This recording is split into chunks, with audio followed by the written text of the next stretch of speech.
ഇരുന്ന് അവർ ഈമാനിനെ കുറിച്ച്, അള്ളാഹുവിനെ കുറിച്ച്, പരലോകത്തിനെ കുറിച്ച്, നരകസ്വർഗങ്ങളെ കുറിച്ച് അവർ സംസാരിക്കും. അപ്പോൾ അവരുടെ ഈമാൻ റീചാർജ് ചെയ്യും. അള്ളാഹുവിന്റെ അനുഗ്രഹം കൊണ്ട് ഇത്തരം ഒരുമിച്ച് കൂടലുകൾ നമ്മൾ കൂടുന്നതിന്റെ ഏറ്റവും പ്രധാനപ്പെട്ട ലക്ഷ്യം എന്ന് പറയുന്നത് ഈ ഈമാനിനെ പുതുക്കലാണ്. നമ്മൾ ജീവിച്ചുകൊണ്ടിരിക്കുന്ന ഈ കാലഘട്ടം നമ്മുടെ ഈമാനിനെ നശിപ്പിക്കുവാനും അതിന്റെ ശക്തി ക്ഷയിപ്പിക്കുവാനും ഏറെ ഉപകരിക്കുന്ന ഒരു കാലഘട്ടത്തിലാണ് നമ്മൾ ജീവിക്കുന്നത്. നോക്കിയാൽ കാണുന്നതൊക്കെ കാണാൻ പാടില്ലാത്തതാ, കേൾക്കുന്നതൊക്കെ കേൾക്കാൻ പാടില്ലാത്തതാ, സംഭവിക്കാൻ പാടില്ലാത്തതാണ് സംഭവിച്ചുകൊണ്ടിരിക്കുന്നതൊക്കെ. ആ കാലഘട്ടത്തിൽ നമ്മൾ ജീവിക്കുമ്പോ ഭയങ്കര പ്രയാസമാണ് നമ്മുടെ ഈമാനിനെ ശക്തമായി പിടിച്ചു നിർത്താൻ.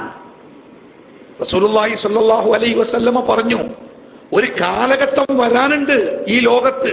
തന്റെ സഹാബത്തിനോട് പറയാം, ഒരു കാലഘട്ടം വരാനുണ്ട് ഈ ലോകത്ത്.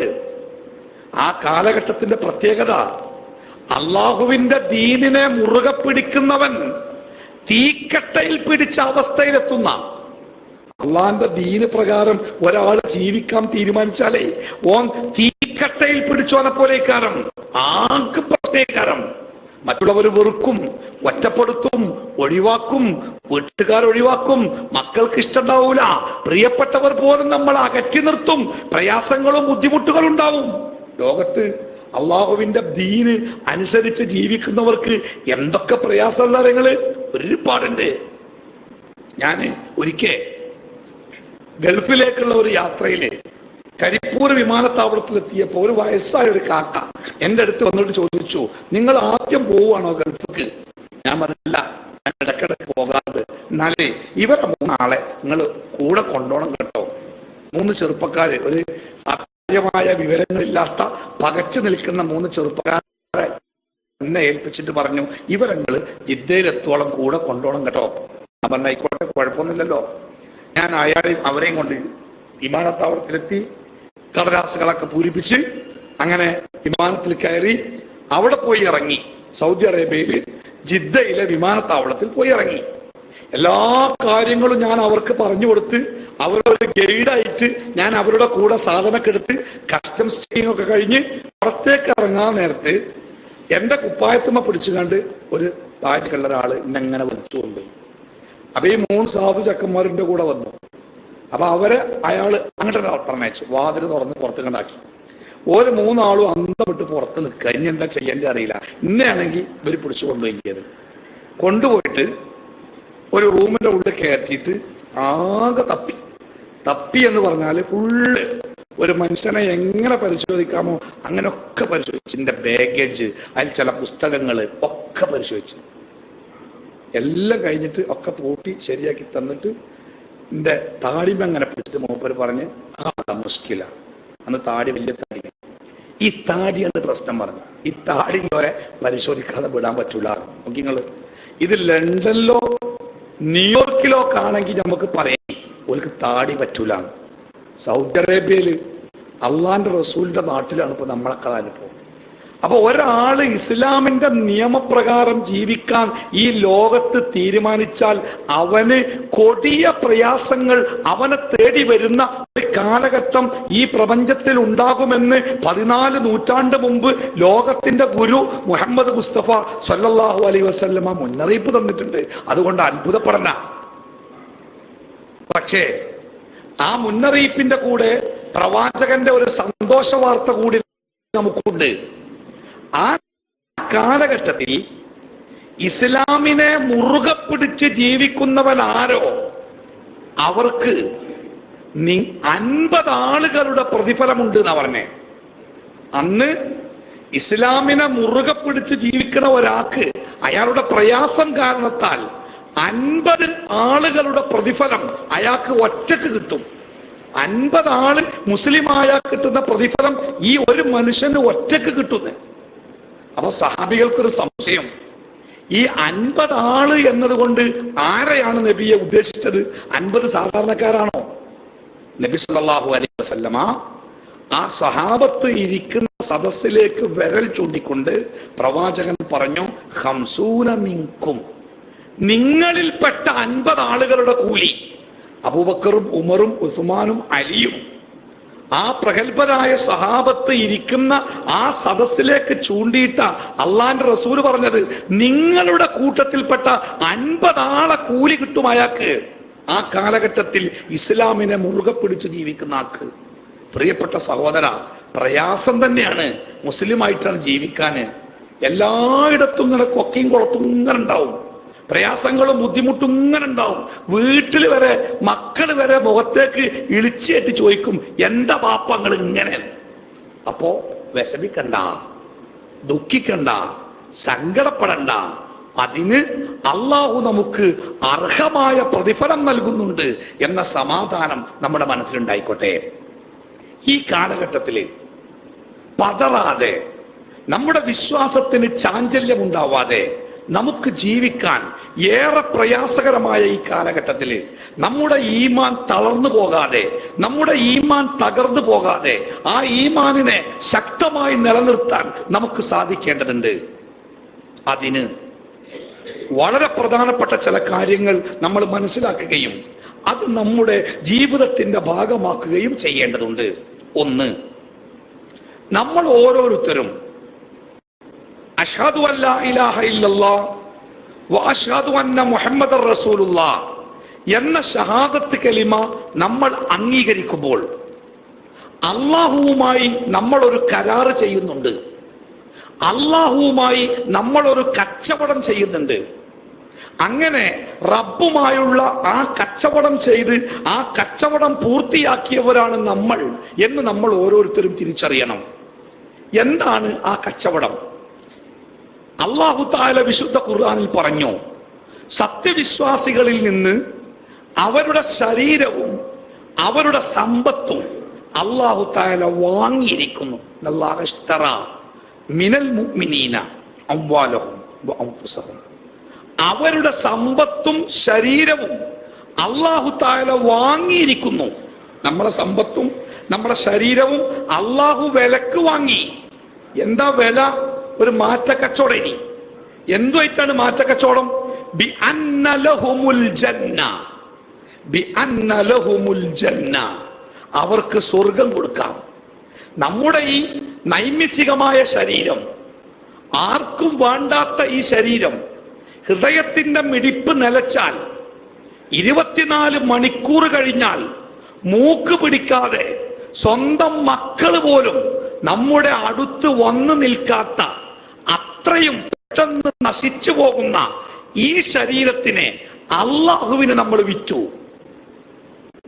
ശരീരം മാത്രല്ല, നമ്മുടെ സമ്പത്ത് നമ്മുടേത് എന്ന് പറഞ്ഞാൽ നമ്മുടേതല്ല, അല്ലാഹു തആല നമ്മളെ ഏൽപ്പിച്ച ആ സമ്പത്തിനെയും നമ്മൾ വിറ്റു. ആർക്ക് വിറ്റു? അള്ളാഹ്ക്ക് വിറ്റു. എത്രക്കാ വിറ്റത്? സ്വർഗത്തിന്. 2 സെന്റ് സ്ഥലത്ത് ഒരു ഫ്ലാറ്റ് അല്ല, ഒരു 2 റൂം ഇടുങ്ങിയ ഒരു ഫ്ലാറ്റ് അല്ല, വിശാലമായ ഒരു സ്വർഗത്തിന് നമ്മൾ അള്ളാഹുവുമായി ഒരു കച്ചവടം നടത്തിയിരിക്കുന്നു. അതുകൊണ്ട് ഇപ്പോൾ നമ്മുടെ കയ്യിലുള്ള ഈ ശരീരം, ഇപ്പോൾ നമ്മുടെ കയ്യിലുള്ള സമ്പത്ത്, അത് സത്യത്തിൽ നമ്മുടേതല്ല, അത് അള്ളാഹുവിൻ്റെതായി കഴിഞ്ഞിട്ടുണ്ട്. അത് അള്ളാഹുവിന് നമ്മൾ കൊടുത്തിട്ടുണ്ട്, അള്ളാഹ്ക്ക് വിറ്റിട്ടുണ്ട്. ഞാന് ഒരു കാറ് വാങ്ങി, കഷ്ടപ്പെട്ട് ഒപ്പിച്ച് പൈസ കൊണ്ട് ഒരു കാറ് വാങ്ങി. അങ്ങനെ ആ കാറിലാണ് ഇപ്പൊ യാത്രയൊക്കെ. എൻ്റെ കുട്ടികള് സ്കൂൾക്ക് പോകല് വരെ ആ കാറിലാണ്. വെറുതെ നടക്കാനുള്ളൂ, എന്നാലും അങ്ങനെയാണല്ലോ. അർദ്ധരാത്രിയും കൊട പിടിക്കും പറഞ്ഞതൊക്കെ ഇല്ലാത്ത വാങ്ങിയാല് പിന്നെ അതുകൊണ്ടൊരു കളിയകാരം. അങ്ങനെ എൻ്റെ കുട്ടികളൊക്കെ ഞാൻ കാറിലാണ് സ്കൂൾ കൊണ്ടുപോയത്. അങ്ങനെ ഇരിക്കെ വളരെ കുറച്ച് കാലം കൊണ്ട് എനിക്ക് മനസ്സിലായി, കാറ് കൊണ്ടെടുക്കല് ബുദ്ധിയല്ല, പൈസ തികയില്ല. അതിന്റെ ടാക്സും അതിന്റെ ടയറും അതിന്റെ മെയിൻ്റനൻസും ഒക്കെ ആവുമ്പോഴേ കാറ് നടക്കൂല. പക്ഷെ പെരയിലാണെങ്കിലോ കാറ് വിറ്റു എന്ന് പറയാൻ ഭയങ്കര പ്രയാസം, മക്കളെ കുടുംബത്തിലും. എന്തായാലും കാറ് വിൽക്കല്ലാതെ നിവൃത്തിയില്ല. അങ്ങനെ ഇരിക്കുമ്പോ എൻ്റെ നാട്ടിലെ ഒരു ആചാര്യ അയാൾ പറഞ്ഞു, കാർ എനിക്ക് വേണം. നമ്മൾ കാർ അയാൾക്ക് വിറ്റു. പക്ഷെ ഒരു ഉപകാരം കിട്ടി. അയാൾ പറഞ്ഞു, എനിക്ക് ഡ്രൈവർ ഇല്ല, അതുകൊണ്ട് ഇതിന്റെ ഡ്രൈവർ നീ എന്നെ ആയിക്കോട്ടെ, അതുകൊണ്ട് കാറ് നിന്റെ വീട്ടിൽ തന്നെ നിർത്തിയാൽ മതി, ഞാൻ വിളിക്കുമ്പോൾ വന്നാൽ മതി. നമുക്ക് സന്തോഷമായി. കുട്ടികളും പെരക്കാരൊന്നും അറിയില്ലല്ലോ കാറ് വിറ്റത്. കിടക്കട്ടെ, കാറ് സാധാരണ പോലെ നമ്മളെ പെരയിൽ പാർക്ക് ചെയ്ത് നമ്മളങ്ങനെ സുഖമായിട്ട് ചാവിയൊക്കെ കൊണ്ട് അകത്തേക്ക് കയറി പിറ്റേന്ന് രാവിലെ സാധാരണ കാറിൽ കയറി ഇപ്പൊ പോകാറ് ഓണൊക്കെ അടിച്ച് അങ്ങനെ ഞാൻ കയറി വണ്ടി സ്റ്റാർട്ടാക്കി എടുക്കാൻ നേരത്ത് മൊബൈൽ ഒരു വിളി, ആരാ വിളിക്കണേ? ആചാര വിളിക്കണേ, ആശുപത്രിക്ക് ഒന്ന് പോകണം പറഞ്ഞു. ഞാൻ നോക്കി ഓല് ഉസ്വാമിനെ കുത്തിരിക്ക ബേംപിടി പാപ്പ ബേംപിടി എന്നൊക്കെ പറഞ്ഞു. ഞാൻ പറഞ്ഞു അല്ല മക്കളെ, ഒരു പാപ്പാക്ക് അർജന്റായി ഒരു വഴിക്ക് പോകേണ്ടതുണ്ട്, മക്കൾ സ്കൂൾക്ക് ഇറങ്ങി നടക്കി, ഞാൻ നാളെ നിങ്ങളെ കൊണ്ടുപോയി തരാം. ഞങ്ങളെക്കാട്ടിലും വലിയ ഒരു അർജന്റും നിങ്ങൾക്ക് ഉണ്ടാവാൻ പാടില്ല, ഞങ്ങളെ സ്കൂൾ കൊണ്ടുപോയി വിട്ടിട്ട് നിങ്ങൾ എങ്ങോട്ടും പോയിക്കോളി. അല്ല മക്കളത് പറയരുത്, ബാപ്പാക്ക് ഭയങ്കര ധൃതിയാണ് മക്കളെ, നിങ്ങൾ ബാപ്പാനെ ഇറങ്ങാറാക്കല്ലേ. ഞങ്ങളെ സ്കൂളിൽ കൊണ്ടുപോകാതെ ബാപ്പ എവിടേക്കും പോണ്ട, കുടുങ്ങിയില്ലേ. അവസാനം നമ്മൾ കണ്ണൊക്കെ ഉരുട്ടി ഇറങ്ങടാവെന്ന് പറഞ്ഞ് കുട്ടി ഇറങ്ങിയില്ല. അവസാനം വാതിൽ തുറന്ന് നമ്മളിറങ്ങി, മറ്റേ ഡോർ ഇറങ്ങി, കുട്ടികളെ പിടിച്ച് പുറത്തേക്കാണ് ഇട്ടു. ഓലുണ്ട് കണ്ണൊക്കെ തിരുമ്പി ഇങ്ങനെ സ്കൂൾക്ക് പോകണം. നമുക്കും കരയാൻ തോന്നി സങ്കടം കണ്ടിട്ട്. പക്ഷെ ഒരു നിവൃത്തിയില്ല, കാറ് ആചാര്യക്ക് വിറ്റിക്കണ്. ആചാര്യ പറയുമ്പോൾ ചെല്ലണം, ആചാര്യ പറയുന്നിടത്ത് ചെല്ലണം, ആചാര്യ പറയും പോലെ വെയിറ്റ് ചെയ്യണം. ഇനി അതെൻ്റെ ജോലി. ഈ ശരീരവും നമ്മുടെ കയ്യിലുള്ള സമ്പത്തും എന്താണോ നമുക്കുണ്ട് എന്ന് നമ്മൾ പറയുന്ന അറിവ്, ചിന്ത, കഴിവ്, ഇതൊക്കെ നമ്മൾ പടച്ച റബ്ബിന് വിറ്റു. വിറ്റത് വെറുതെ അല്ല, വിലമതിക്കാനാവാത്ത അനശ്വരമായ ഒരു സ്വർഗം സ്വന്തമാക്കാൻ വേണ്ടിയാണ് നമ്മൾ വിറ്റത്. അത് നമ്മൾ അംഗീകരിച്ചു കഴിഞ്ഞാൽ പിന്നെ ഈ ശരീരം നമ്മുടെ റബ്ബിന് സമർപ്പിക്കുന്നതിന് നമ്മുടെ സമയം അള്ളാഹുവിന് വിട്ടുകൊടുക്കുന്നതിന്, നമ്മുടെ അറിവ് അള്ളാഹുവിന് വേണ്ടി ഉപയോഗിക്കുന്നതിന്, നമ്മുടെ പണം അള്ളാഹുവിന്റെ മാർഗത്തിൽ ചെലവഴിക്കുന്നതിന് നമുക്ക് യാതൊരു മടി ഉണ്ടാവില്ല. പക്ഷെ ഈ യാഥാർത്ഥ്യം അംഗീകരിക്കാൻ നമുക്ക് കഴിയണം. ഹബീബായ റസൂലുള്ളാഹി സ്വല്ലല്ലാഹു അലൈഹി വസല്ലമയുടെ സദസ്സിൽ വളരെ നിരാശനായ ഒരു ചെറുപ്പക്കാരൻ ഇരിക്കുന്നുണ്ട്. എന്നാൽ നിരാശക്ക് കാരണം എന്നറിയോ? മൂപ്പർക്ക് ഒരു മനുഷ്യൻ പെണ്ണ് കെട്ടിച്ചു കൊടുക്കൂല, ഒരു പെണ്ണും മൂപ്പറപ്പെട്ട് ജീവിക്കൂല. കാരണം അത്ര സൗന്ദര്യമുണ്ട് ആള്. അതുകൊണ്ട് തന്നെ ഒരു പെണ്ണും ഒരു ബാപ്പയും തൻ്റെ മകളെ അയാൾക്ക് കെട്ടിച്ചു കൊടുക്കൂല. പെണ്ണ് അന്വേഷിച്ച് അയാള് കൊയങ്ങിക്കണ്. അങ്ങനെ ഇരിക്കുമ്പോഴാണ് ഒരു പെൺകുട്ടി പ്രവാചകന്റെ സദസ്സിലേക്ക് ഓടിക്കേറി വന്നിട്ട് ആ പെൺകുട്ടി പ്രവാചകനോട് പറഞ്ഞു, അള്ളാഹുവിന്റെ റസൂലെ, എന്നെ ഞാൻ താങ്കൾക്ക് തന്നിരിക്കുന്നു. ഇങ്ങനെ ഒരു പെണ്ണും ഒരാണിനോട് പറയാൻ പാടില്ല. അത് അള്ളാഹുവിന്റെ റസൂലിന് മാത്രമുള്ള അധികാരമാണ്. അതുകൊണ്ട് ഇപ്പൊ ഒരാള് വന്നുകാണ്ട് ഇന്ന് ഞാൻ നിങ്ങൾക്ക് തന്നിക്കണ്, എന്താ വേണ്ടിയ ചെയ്യാന്ന് പറഞ്ഞാല് അനങ്ങണ്ട, കുടുങ്ങും, ഇവിടെയും കുടുങ്ങും, പടച്ചോന്റെ അടുത്തും കുടുങ്ങും. ഇത് റസൂലുള്ളാഹിക്ക് ഉണ്ടായിരുന്നൊരു അവകാശം. അതുകൊണ്ട് ആ പെൺകുട്ടി വന്നിട്ട് പറഞ്ഞു, എന്റെ റസൂലെ, എന്നെ ഞാൻ താങ്കൾക്ക് നൽകിയിരിക്കുന്നു, താങ്കൾക്ക് വേണമെങ്കിൽ എന്നെ സ്വീകരിക്കാം, അല്ലെങ്കിൽ മറ്റാർക്കെങ്കിലും എന്നെ കല്യാണം കഴിച്ചു കൊടുക്കാം, എന്നെ ഞാൻ താങ്കൾക്ക് തന്നിരിക്കുന്നു. റസൂലുള്ളാഹി സ്വല്ലല്ലാഹു അലൈഹി വസല്ലം ആ പെൺകുട്ടിയെ ഒന്ന് നോക്കി. എന്നിട്ട് പ്രവാചകൻ തല കുനിച്ചിരുന്നു. പ്രവാചകന് ആവശ്യമില്ല എന്നുള്ള നിലക്ക് പ്രവാചകൻ തല കുനിച്ചിരുന്നു. അപ്പോഴാണ് നമ്മുടെ ചെറുപ്പക്കാരൻ മെല്ലെ എണീറ്റ്, റസൂലെ, ഓളങ്ങൾ എനിക്ക് കെട്ടിച്ചു ചോദിച്ചു. നബി സല്ലല്ലാഹു അലൈഹി വസല്ലമ ആ പെൺകുട്ടിയോട് ചോദിച്ചു, നിനക്ക് എതിർപ്പുണ്ടോ? ആ പെൺകുട്ടി പറഞ്ഞു, അങ്ങ് നിർദ്ദേശിക്കുന്ന ആരുടെ കൂടെ ജീവിക്കുവാനും ഞാൻ ഒരുക്കമാണ്. കല്യാണം കഴിഞ്ഞു. ആ പെൺകുട്ടിയെ ആ ചെറുപ്പക്കാരന് അള്ളാഹുവിന്റെ റസൂല് കല്യാണം കഴിച്ചു കൊടുത്തു. ആ പെൺകുട്ടിയുമായി അയാൾ തന്റെ വീട്ടിലേക്ക് നടന്നു. ഒരുപാട് കാലത്തെ സ്വപ്നമാണ് അയാൾക്ക് ഒരു വിവാഹം. അയാളുടെ ജീവിതത്തിന്റെ ഏറ്റവും വലിയ സ്വപ്നം അയാൾ പോലും പ്രതീക്ഷിക്കാത്ത വിധം അത്ര മനോഹരമായി അത് പൂർത്തിയായിരിക്കുന്നു. തന്റെ ഭാര്യയുടെ കൂടെ ഒന്നാമത്തെ രാത്രി ചെലവഴിക്കാൻ അയാൾ ഒരുങ്ങുകയാണ്. അപ്പോഴാണ് പുറത്ത് നിന്ന് ഒരു വിളിയാളം കേട്ടത്. അയാൾ പുറത്തിറങ്ങി ചെവി വട്ടം പിടിച്ചു. റസൂലുള്ളാഹി സ്വല്ലല്ലാഹു അലൈഹി വസല്ലമക്ക് വേണ്ടിയുള്ള വിളിയാണ്. എന്താ ശബ്ദം? ഇസ്ലാമിനെയും മുസ്ലിങ്ങളെയും നശിപ്പിക്കുവാൻ ശത്രു സൈന്യം സർവസജ്ജമായി എത്തിയിരിക്കുന്നു. അവരെ നേരിടാൻ മുസ്ലിം സൈന്യം പുറപ്പെടുകയാണ്. എല്ലാ മുസ്ലിം ചെറുപ്പക്കാരും ആ സൈന്യത്തിൽ വന്ന് ചേരേണ്ടതാണ്. ഇതാണ് കൽപ്പന. ഈ ശബ്ദം കേട്ട അയാൾ വീടിന്റെ ഉള്ളിലേക്ക് കയറി ചെന്ന് തന്റെ ഭാര്യയോട് പറയാണ്, എടി, അള്ളാഹുവിന്റെ റസൂല് വിളിക്കുന്നുണ്ട് ജിഹാദിന്, ഞാൻ പോട്ടെ. തിരിച്ചു വന്നാൽ ഇൻഷാ അല്ലാഹ് നമുക്ക് വീണ്ടും കാണാം.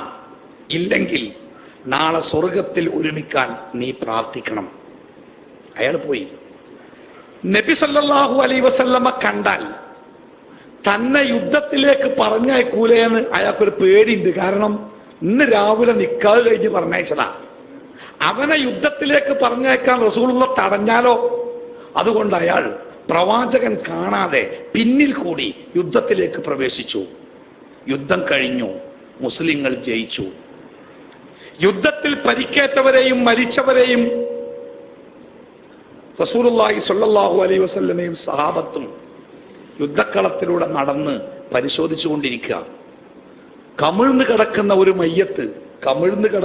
മയ്യത്ത് അത് മലർത്തി കിടത്താൻ നബി സല്ലല്ലാഹു അലൈഹി വസല്ലമ സഹാബത്തിനോട് പറഞ്ഞു. അവർ ആ മയ്യത്ത് മലർത്തി കിടത്തി. ആ മുഖം കണ്ട പ്രവാചകൻ അമ്പരന്നു. പിന്നെ റസൂല് കരഞ്ഞു. ഇന്ന് രാവിലെ ജീവിതത്തിന്റെ ഒരുപാട് കാലത്തെ സ്വപ്നത്തിന്റെ ആഗ്രഹത്തിന്റെ പൂർത്തീകരണമായി ഇന്ന് രാവിലെ കല്യാണം കഴിഞ്ഞു പോയ ചെറുപ്പക്കാരൻ യുദ്ധക്കളത്തിൽ രക്തസാക്ഷിയായിരിക്കുന്നു.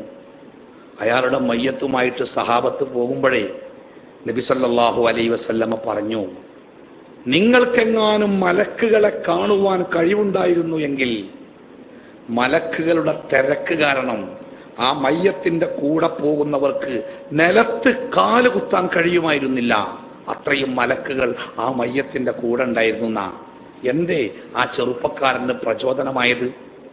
ഓക്കെ, നിങ്ങൾ എന്തേ ആ ചെറുപ്പക്കാരന് പ്രചോദനമായത്?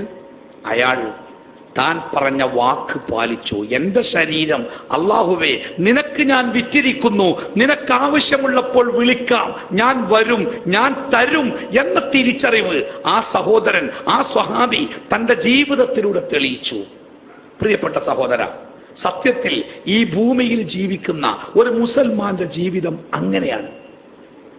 ഈ ലോകത്ത് ഒരുപാട് സുഖങ്ങളും സ്വസ്ഥതകളും അവന് പ്രതീക്ഷിക്കാനില്ല. അത് ഒരിക്കലും അവന് കിട്ടിയിട്ടില്ല. നമ്മൾ പറയാറില്ലേ, ലോകത്ത് മുസ്ലിങ്ങൾ പീഡിപ്പിക്കപ്പെടുന്നു. ഫലസ്തീനില്, കാശ്മീരില്, അങ്ങനെ ലോകത്തിന്റെ വിവിധ ഭാഗങ്ങളിൽ മുസ്ലിങ്ങൾ പീഡിപ്പിക്കപ്പെടുന്നു. ഇന്ത്യയിൽ തന്നെ മുസ്ലിങ്ങൾ പീഡിപ്പിക്കപ്പെടുന്നു. മുസ്ലിം രാജ്യങ്ങളിൽ തന്നെ മുസ്ലിങ്ങൾ പീഡിപ്പിക്കപ്പെടുന്നു. എന്താ പയ്യ മല്ലൊക്കെ എല്ലായിടത്തും മുസ്ലിങ്ങൾ പീഡിപ്പിക്കപ്പെടുന്നു അല്ലേ? ചിലപ്പോ നമ്മൾ പറയാറുണ്ടേ അത് നേതൃത്വത്തിന്റെ മോശം കൊണ്ടാണ്, സമൂഹത്തിന്റെ ഭിന്നത കൊണ്ടാണ്. അതൊന്നുമല്ല. ലോകത്ത് ഏത് കാലത്താണ് മുസ്ലിങ്ങൾ പീഡിക്കപ്പെടാത്ത ഒരു കാലം ഉണ്ടായത്? അല്ലേ?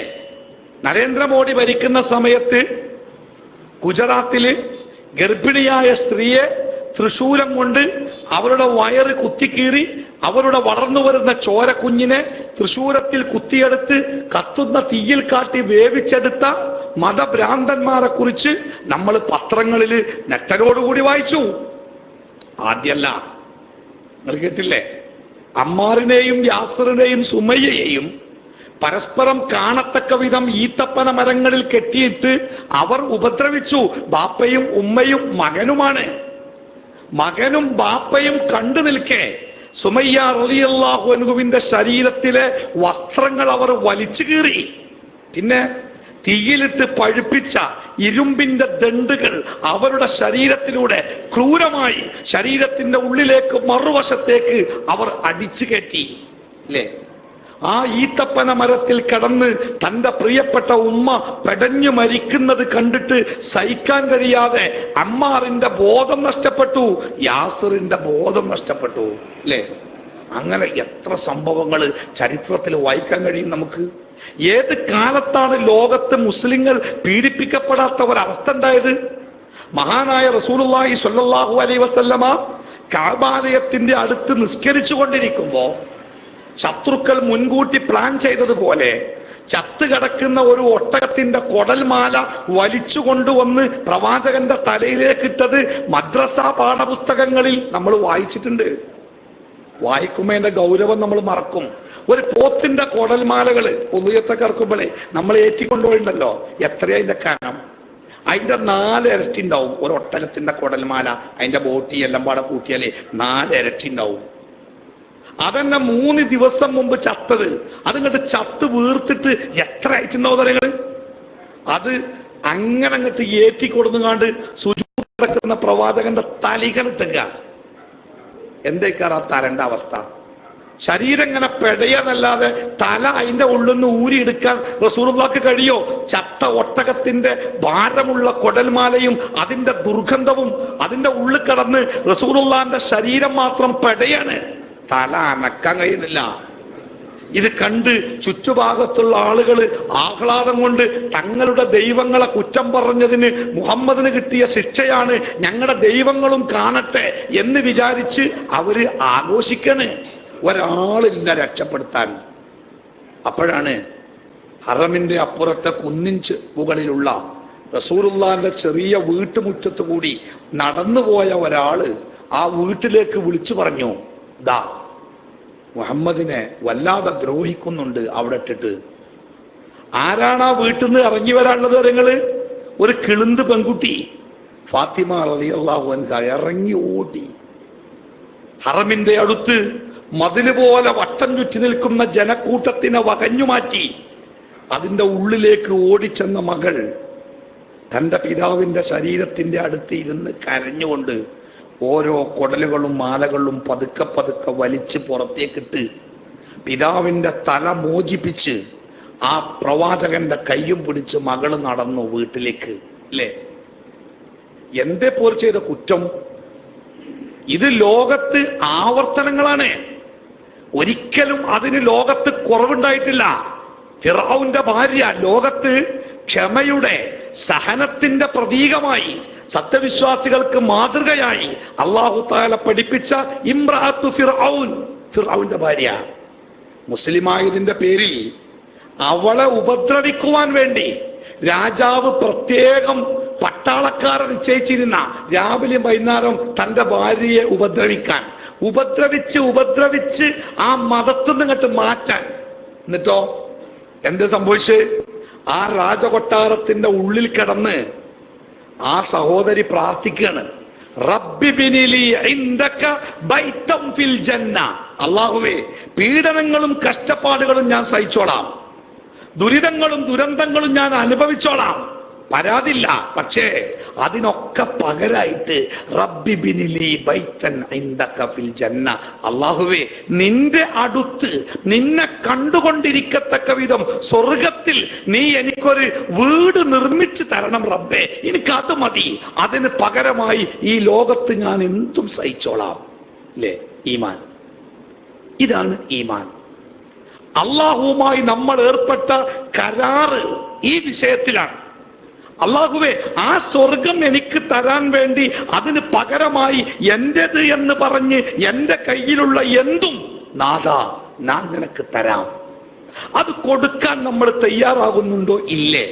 സത്യത്തിൽ അതാണ് ഈ ലോകത്ത് ജീവിക്കുന്ന ഒരു മുസ്ലിമിന് അനുഭവിക്കേണ്ടി വരുന്ന ഏറ്റവും വലിയ പരീക്ഷ. അല്ലാഹു തആല വിശുദ്ധ ഖുർആനിൽ സൂറത്തുൽ അൻകബൂത്തിന്റെ തുടക്കത്തിൽ സൂചിപ്പിച്ചതുപോലെ അലിഫ് ലാം മീം അഹസിബൻ നാസ് അൻ യുത്രകൂ അൻ യഖൂലു ആമന്നാ വഹും ലാ യുഫ്തനൂൻ വലഖദ് ഫതന്നല്ലദീന മിൻ ഖബ്ലിഹിം വലയഅലമന്നല്ലാഹു അല്ലദീന സദഖൂ വലയഅലമന്നൽ കാദിബീൻ. എന്താ പറഞ്ഞേ? നാവുകൊണ്ട് ഞാനൊരു മുസ്ലിമാണ് എന്ന് പറഞ്ഞതിന്റെ പേരിൽ അല്ലാഹു നിങ്ങളെ ആരെയും വെറുതെ വിടൂല.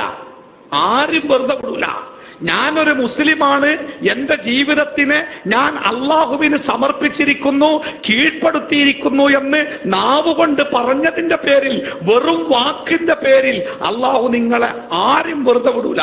വെറുതെ വിടുമെന്ന് ആരും വിചാരിക്കണ്ട.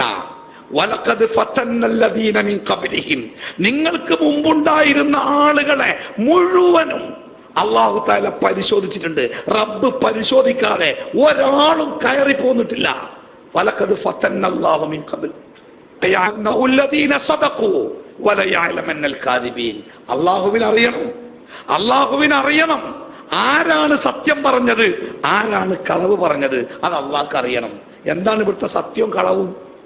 എന്റെ ജീവിതത്തിനെ അള്ളാഹുവേ ഞാൻ നിനക്ക് തന്നിട്ടുണ്ട്, എന്റെ ഇഷ്ടങ്ങളെക്കാൾ, എന്റെ താല്പര്യങ്ങളെക്കാൾ, എന്റെ ലാഭങ്ങളെക്കാൾ, എന്റെ മോഹങ്ങളെക്കാൾ റബ്ബേ നിന്റെ കൽപ്പനകൾക്കാണ് വില അല്ലേ? ഇബ്രാഹിം നബി അലൈഹി സ്വലാത്തു വസ്സലാമിനോട് വാർദ്ധക്യകാലത്ത് കിട്ടിയ കുട്ടിനെ അറുക്കണം എന്ന് പറഞ്ഞപ്പോഴേ, എന്റെ മകനോടുള്ള എന്റെ സ്നേഹത്തെക്കാൾ റബ്ബേ നിന്നോടുള്ള വാഗ്ദത്തത്തിനാണ് സ്ഥാനം എന്ന ഉറപ്പോടെ മകനെ അറുക്കാൻ തയ്യാറായി ഇബ്രാഹിം നബി.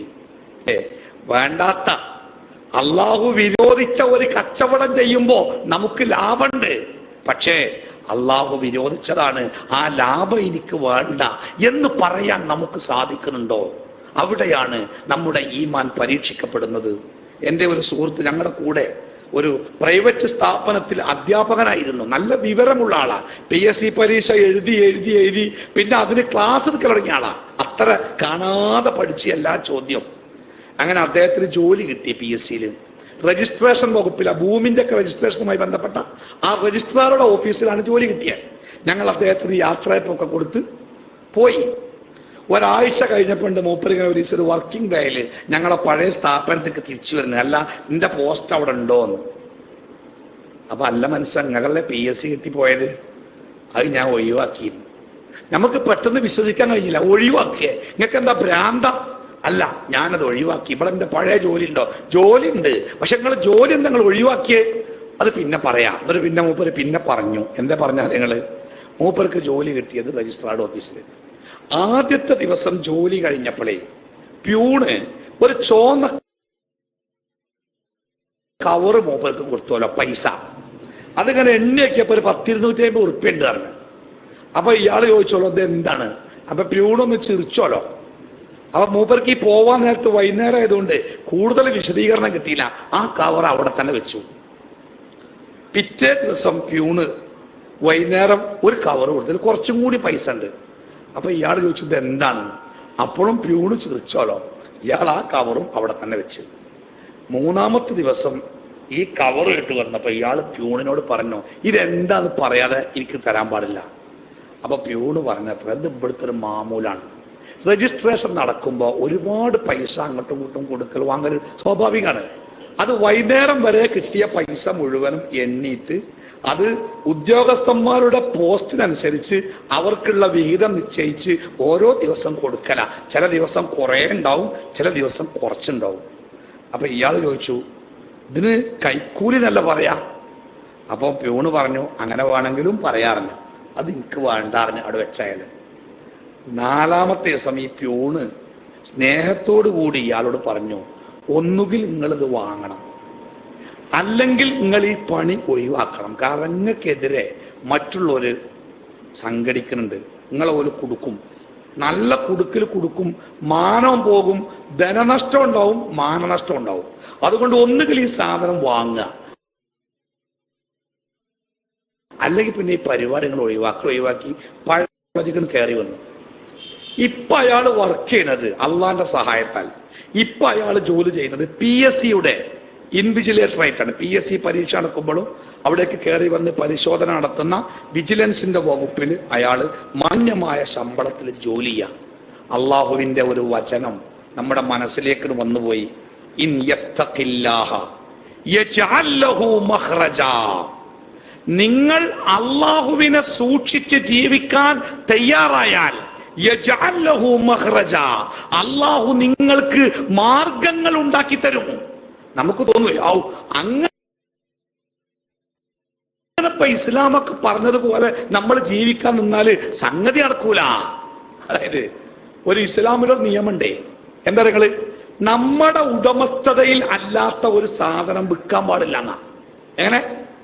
എന്റെ ഉടമസ്ഥതയിലുള്ള എന്റേത് അല്ലാത്ത ഒരു സാധനം വിൽക്കാൻ പാടില്ല. അപ്പൊ ഈ വിഷയം ഖുതുബി പറഞ്ഞപ്പോഴേ 2-3 ബ്രോക്കർമാര്, അതെന്താ ഉസ്താദ് അങ്ങനെ പറഞ്ഞേ? ഞാൻ പറഞ്ഞു വിൽക്കാൻ പാടില്ല.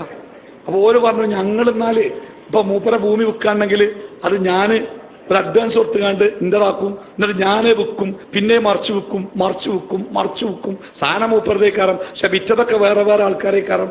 ഞാൻ പറഞ്ഞു ആ കച്ചവടം ആറാമാണ്. ആ കച്ചവടം ഹറാമാണ്. നബി സല്ലല്ലാഹു അലൈഹി വസല്ലമ വളരെ കൃത്യമായി പറഞ്ഞതാണ്, അവനവന്റെ ഉടമസ്ഥതയിലുള്ള ഒരു സാധനമല്ലാതെ വിൽക്കാൻ പാടില്ല എന്നുള്ളത് ഇസ്ലാമിന്റെ നിയമമാണ്. അങ്ങനെ നോക്കിയാലേ ജീവിച്ചാൻ കജൂലാർന്നു. ഒന്ന്. രണ്ട്, നാളെ പരലോകത്ത് അള്ളാഹുവിന്റെ ശാപം കിട്ടുന്ന, അള്ളാഹുവിന്റെ ശാപത്തിന് വിധേയരാകുന്ന ചില ആളുകളുണ്ട്. ആ ആളുകളെ കുറിച്ച് പറഞ്ഞ കൂട്ടത്തിൽ ഒന്നാരാധനകള് സാധനം വിൽക്കാൻ വേണ്ടി കള്ളസത്യം പറയുന്ന ആൾക്കാര്. പടച്ചോനാണ് ഇതങ്ങനെയാണ്, റബ്ബാണ് ഇതിങ്ങനെയാണ്, റബ്ബൽ കഅബ അത് അങ്ങനെയാണ് എന്നൊക്കെ പറഞ്ഞുകൊണ്ട് പച്ച നോണ അള്ളാന്റെ പേരിൽ സത്യം ചെയ്ത് കണ്ട് ഒരു വിൽക്കും. അങ്ങനത്തെ ആളുകൾക്ക് നാളെ പടച്ച റബ്ബിന്റെ ശാപമുണ്ട്, അവർ നരകത്തിലാണ് എന്ന് ഹബീബായ റസൂലുള്ളാഹി സ്വല്ലല്ലാഹു അലൈഹി വസല്ലമ പഠിപ്പിച്ചു. അപ്പൊ അത് പറഞ്ഞപ്പോ ചില ആൾക്കാർ പറയാണ്, അങ്ങനെ നോക്കിയാല് കച്ചവടം നടക്കൂല.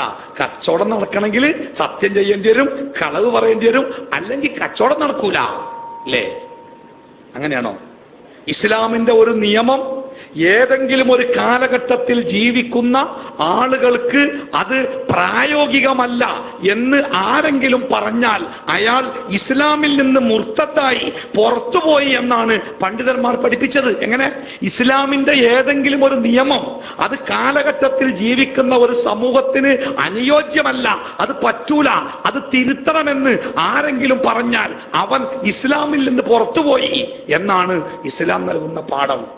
അപ്പോ അള്ളാഹു ഒരു കാര്യം കൽപ്പിച്ചിട്ടുണ്ടെങ്കിൽ ആ കൽപ്പന നമ്മൾ പൂർത്തിയാക്കാൻ തീരുമാനിച്ചാൽ നമ്മുടെ മുമ്പിൽ അള്ളാഹു മാർഗങ്ങൾ തുറന്നു തരും. ഈ വിഷയത്തെ കുറിച്ച് ഒരിക്കൽ സൗദി അറേബ്യയിലെ പ്രഗത്ഭ പണ്ഡിതനായിരുന്ന ഷെയ്ഖ് ഇബ്നു ബാസിന്റെ ഒരു ചെറിയ ഒരു ബുക്ക്ലെറ്റ് ഇങ്ങനെ വായിച്ചപ്പോൾ ഈ സംഭവം പറയുന്നുണ്ട്. അതിൽ അദ്ദേഹം ഒരു ചെറിയ ഉദാഹരണം പറയുന്നുണ്ട്. എന്താ അറിയോ? മദീന യൂണിവേഴ്സിറ്റിയിലെ ഒരു വിദ്യാർത്ഥി, ഷെയ്ഖ് ഇബ്നു ബാസിന്റെ വിദ്യാർത്ഥിയാണ്. അദ്ദേഹം ജപ്പാൻ സ്വദേശിയാണ്, ജപ്പാൻ സ്വദേശിയായ ഒരു കുട്ടിയാണ്. ഈ ജപ്പാൻകാരെ പ്രത്യേകത എന്താ വെച്ചാല് മുഖത്ത് രോമം മുളക്കാൻ ഭയങ്കര പണികാരം ഒരിക്കലും ഉണ്ടാവില്ല. അവിടെ ഇവിടെയൊക്കെ കുറച്ച് ജപ്പാന്, ചൈന അങ്ങനെ ആ ഭാഗത്തുള്ള ആൾക്കാർക്കൊക്കെ അത് ലേശം കമ്മിയാണ്. പക്ഷെ ഇയാൾക്ക് താടി ഉണ്ടായിക്കണ്, ഒറ്റ രോമം, ഒരു രോമം ഇവിടെ ഇങ്ങനെ വളർന്നു വരുന്നുണ്ട്. താടി വടിക്കല് ഹറാമാണെന്ന് അയാൾ പഠിച്ചിട്ടുണ്ട്. അതുകൊണ്ട് ഈ താടി വടിച്ചാനും പറ്റൂല. അതങ്ങനെ നീണ്ടിട്ട് അത്യാവശ്യം കുഴപ്പമില്ലാതെ നീണ്ടിക്കണം അത്രയും രോമം.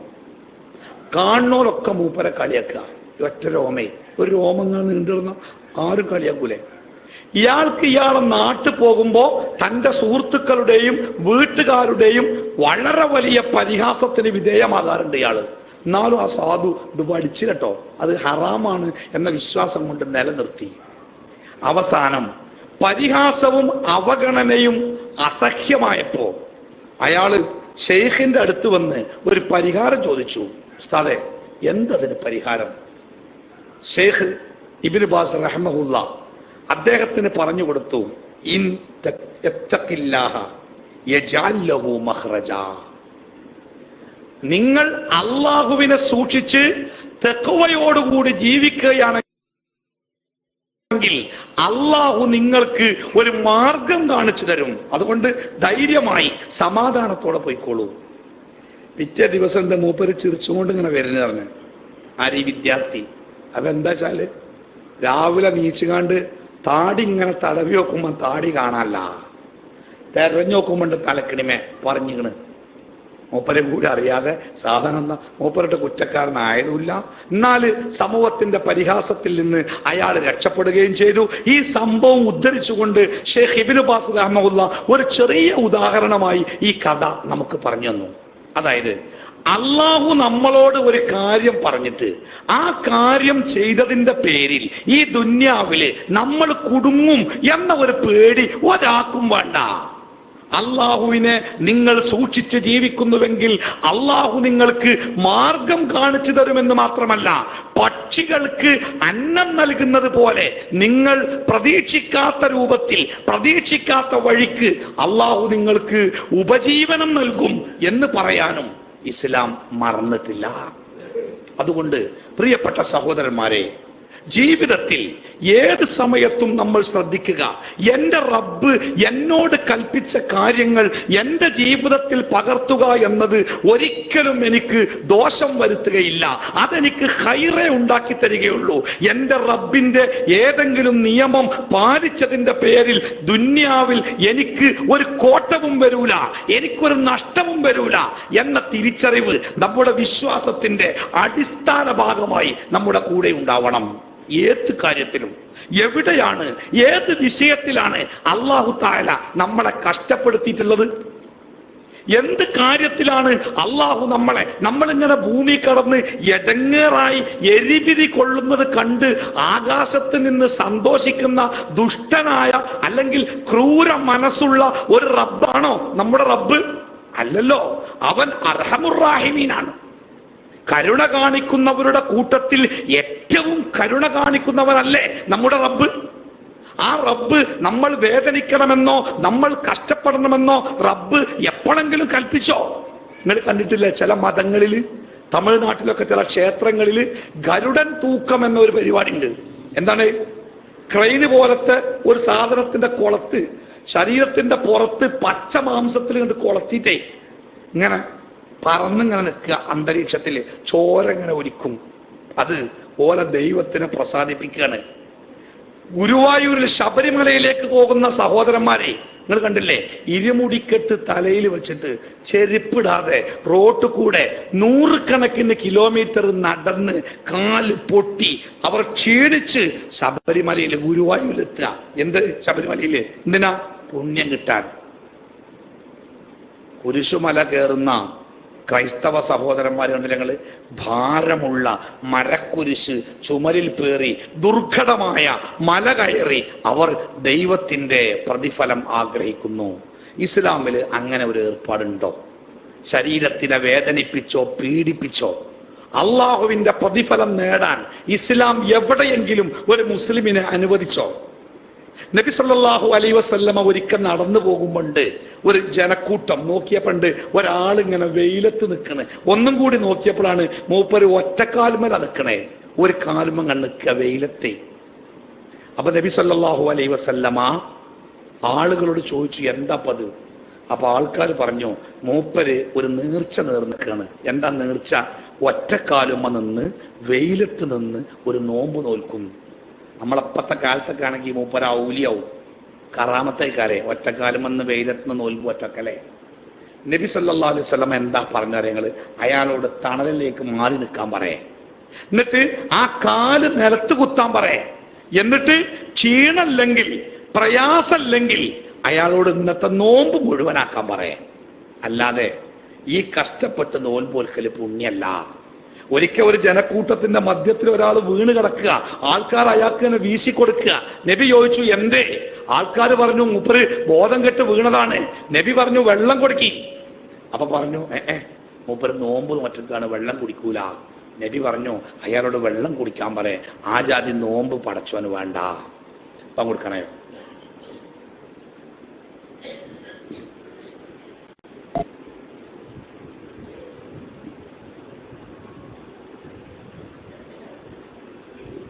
അല്ലാഹു അക്ബർ, അല്ലാഹു